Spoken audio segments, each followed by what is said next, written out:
Haleluya, puji Tuhan, salam sejahtera Bapak Ibu keluarga besar GPI El Shaddai Magelang yang kami kasihi dalam Tuhan Yesus Kristus. Kita mengucap syukur setiap hari sepanjang hidup kita karena kita memiliki Allah yang memegang kendali sepenuhnya atas kehidupan kita. Oleh karena itu dalam kendali Allah, dalam kuasa Tuhan, hidup kita yang senantiasa dikasihi, mari kita menikmati firman-Nya. Karena firman itu kita pelajari adalah Allah sendiri. Sama-sama kita buka Lukas 23. Lukas 23 ayat 33 sampai ayat 43. Saya akan membacakan untuk kita semua dua ayat pada ayatnya yang ke-37 dan 39. Demikian bunyi firman Tuhan. Dan berkata, jika engkau adalah raja orang Yahudi, selamatkanlah dirimu. Ada juga tulisan di atas kepalanya, inilah raja orang Yahudi. Seorang dari penjahat yang digantung itu menghujat dia, katanya, bukankah engkau adalah Kristus? Selamatkanlah dirimu dan kami. Saya baca selanjutnya Bapak Ibu. Tetapi yang seorang menegur dia, katanya, tidakkah engkau takut juga tidak kepada Allah? Saya baca ulang ayat 40. Tetapi yang seorang menegur dia, katanya, tidakkah engkau takut juga tidak kepada Allah? Sedang engkau menerima hukuman yang sama. Ayat 41, kita memang selayaknya dihukum sebab kita menerima balasan yang setimpal dengan perbuatan kita. Tetapi orang ini tidak berbuat sesuatu yang salah.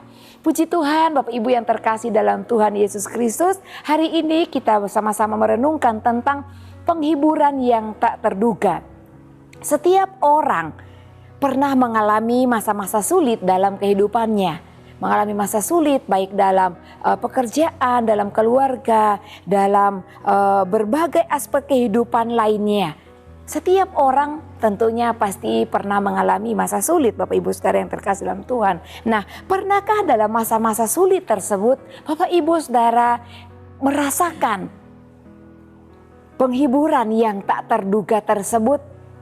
Saya percaya di antara Bapak Ibu bahkan mungkin semua pernah merasakan penghiburan yang tak terduga. Artinya penghiburan tak terduga, penghiburan yang mungkin tidak kita harapkan atau tidak pernah kita minta, atau penghiburan yang tidak kita doakan kepada Tuhan. Artinya sesuatu yang tidak kita harapkan tetapi datang di dalam kehidupan kita.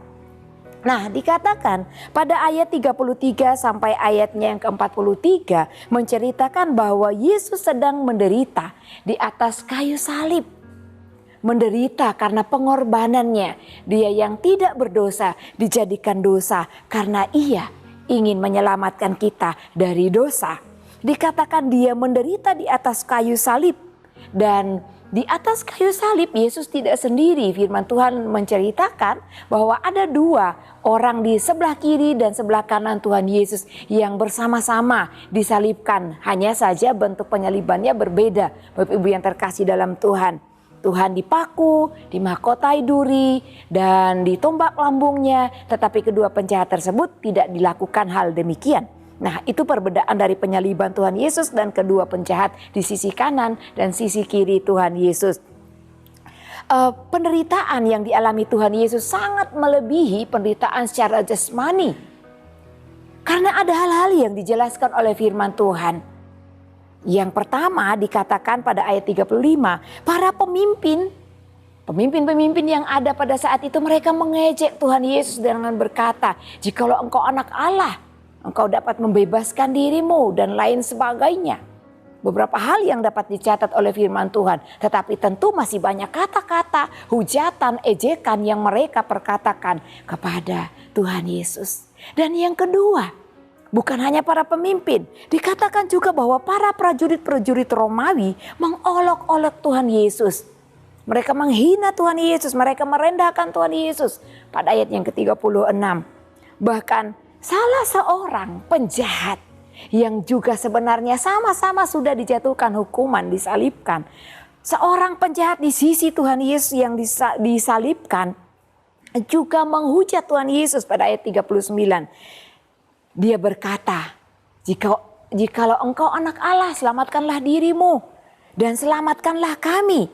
Dia berkata kepada Tuhan, ini bukanlah suatu sanjungan kepada Tuhan, tetapi ini adalah perkataan yang mengejek Tuhan Yesus dan juga yang menghujat tentang kuasa anak Allah. Menghujat seorang Allah yang sebenarnya menderita, disalibkan untuk menebus dosanya. Tetapi dia melakukan penghujatan terhadap Tuhan Yesus. Dalam penderitaan yang begitu berat, penghiburan yang tak terduga itu datang, Bapak Ibu Saudara. Memang di dalam ayat-ayat firman Tuhan ini tidak dikatakan bahwa Tuhan Yesus mengalami penghiburan. Tetapi jikalau kita melihat penghiburan yang tak terduga itu, Tuhan Yesus sendiri alami. Dan datangnya dari mana? Dari siapa? Kita perlu melihatnya. Yang pertama, penghiburan itu keluar sendiri dari mulut Tuhan Yesus. Datang sendiri dari Tuhan Yesus. Dia sendiri yang berkata ketika dia berdoa kepada Allah, meskipun dia tergantung lemah, menanggung penderitaan di atas kayu salib. Dia berkata pada ayatnya yang ke-34, saya bacakan untuk kita semua. Yesus berkata, ya Aba, ampunilah mereka, sebab mereka tidak tahu apa yang mereka perbuat. Tuhan berkata demikian. Ampunilah mereka, sebab mereka tidak tahu apa yang mereka perbuat. Bapak Ibu Saudara yang terkasih dalam Tuhan, perkataan Tuhan Yesus ini adalah perkataan yang penuh kuasa, di mana dia melepaskan pengampunan. Dan juga ketika dia berkata demikian, mengampuni orang-orang yang sudah berlaku tidak adil di dalam hidupnya. Ada kasih yang luar biasa yang sedang ia rasakan dan dia lepaskan kepada orang-orang yang ada di depannya, sedang mengolok-oloknya, mengejeknya, menghujatnya. Dia berkata, ampunilah mereka, sebab mereka tidak tahu apa yang mereka perbuat. Luar biasa ketika kasih Allah itu mengalir dari Tuhan Yesus Kristus sendiri. Dan perkataan ini adalah perkataan yang juga menghibur, menguatkan mereka yang turut serta dalam penyaliban Tuhan Yesus. Mereka adalah orang-orang yang mengasihi Tuhan Yesus, pengikut-pengikut Tuhan Yesus yang berduka karena penyalibannya. Perkataan ini bukan hanya ditujukan untuk mengampuni orang-orang yang sudah melakukan kesalahan kepada Tuhan, tetapi perkataan ini pun berkuasa memberikan kekuatan yang baru, penghiburan bagi mereka yang mengasihinya, yang sedang berduka cita melihat penyiksaan yang dialami oleh Tuhan Yesus, penyiksaan yang melebihi penderitaan jasmani, karena banyak hal yang dia alami ketika Tuhan Yesus disalibkan. Dan selain penghiburan yang tak terduga itu datang dari Tuhan Yesus, baik untuk dirinya, baik untuk orang-orang yang sedang berduka cita bagi dia. Yang kedua, pengakuan dari seorang penjahat yang disalibkan di samping Tuhan Yesus. Dia berkata, menjawab sahabatnya, mungkin mereka bukan sahabat Bapak Ibu Saudara, menjawab sesama penjahat yang ada di sebelah Tuhan Yesus. Dia berkata, janganlah engkau berkata demikian. Ini dalam bahasa kita sehari-hari Bapak Ibu yang terkasih dalam Tuhan. Dalam ayat 40 sampai ayat 42 di sana dijelaskan bahwa orang itu berkata, kita memang layak disalibkan karena kita ini jahat, karena kita ini berdosa. Dan apa yang kita alami itu setimpal dengan apa yang kita lakukan selama ini. Dan dia berkata kepada Tuhan Yesus, tetapi dia tidak melakukan sesuatu kesalahan apapun. Bapak Ibu Saudara yang terkasih dalam Tuhan, ini adalah kata-kata penghiburan yang Tuhan Yesus dengar dari seseorang yang tadinya melakukan kejahatan, tentunya tidak mengasihi Allah. Tetapi ketika dia mendengar perkataan Tuhan Yesus berkata, ampunilah mereka, sebab mereka tidak tahu apa yang mereka perbuat. Dia tahu bahwa itu adalah Allah. Dia tahu bahwa itu adalah manusia yang benar yang sedang disalibkan. Oleh karena itu dia membelanya. Dia berkata dia tidak bersalah. Mengapa engkau berkata demikian? Dan kalau kita melihat bahwa orang ini pun mendapatkan keselamatan daripada Tuhan. Dalam kehidupan kita sebagai orang percaya, Bapak Ibu Saudara yang terkasih dalam Tuhan, Penghiburan yang tak terduga itu seringkali kita alami dan pasti datang dalam kehidupan kita. Meskipun kita dalam keadaan putus asa, dalam keadaan berbeban berat, pikiran yang tidak kunjung hilang karena masalah persoalan hidup kita yang juga tidak akan pernah hilang. Selalu Tuhan mungkin juga izinkan persoalan yang baru, tapi imani bahwa penghiburan yang tak terduga itu akan berlaku dalam kehidupan kita. Dan ketika kita mengalami penghiburan tak terduga itu dan ingin mendapatkan penghiburan yang tak terduga itu, kalau kita pernah merasakannya, pertama-tama penghiburan tak terduga itu datangnya dari Tuhan sendiri. Dia yang mengerjakan penghiburan itu di dalam kehidupan kita. Seperti Tuhan melakukan penghiburan bagi dirinya, penghiburan bagi setiap orang yang menyaksikan penderitaannya di atas kayu salib.